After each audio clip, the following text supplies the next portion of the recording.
But like you said, I got my PhD in counseling psychology from Oklahoma State University. To be like an effective clinician, you really have to kind of integrate both approaches when you're working with people. You have to be able to identify what's wrong and build on their strength. And that's kind of what leads into this.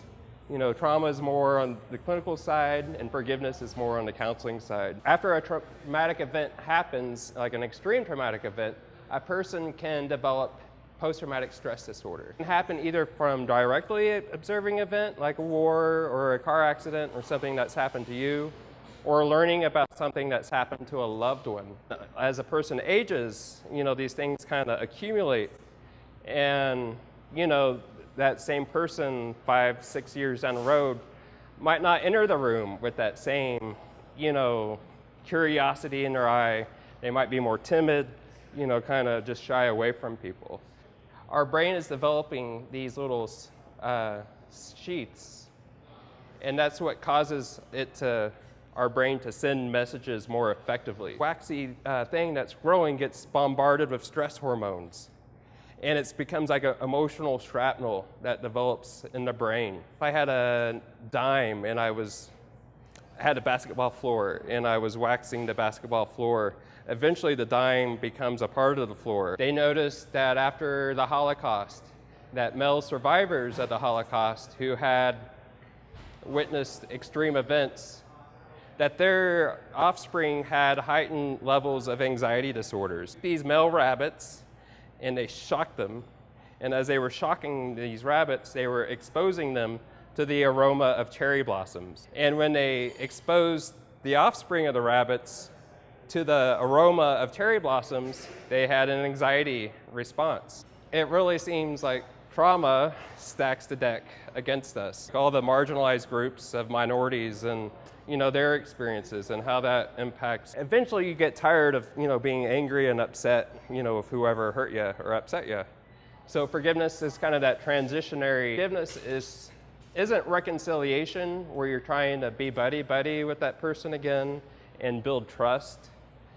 Reconciliation is forgiveness with the decision to trust again, and that's not always advisable. Like if it's like a domestic violence situation, it activates our autonomous nervous system, which is what comes online when we encounter stress. You know, your heart rate increases, your body doesn't metabolize food, you start to store fat. Forgiveness is kind of the act of kind of acknowledging when you're kind of subjectively bombarding yourself with all these bad memories of things that have happened in the past and making a conscious decision to do something different. And the second time we recall that memory, it's another burning, and we throw away the second copy. 10 years from now, if I recall that memory from 20 years ago, it's going to be tainted by what I just did to it right now by recalling it. And that's what forgiveness does. You know, you're kind of taking the memory, doing something positive in the moment, kind of changing the wiring of your brain.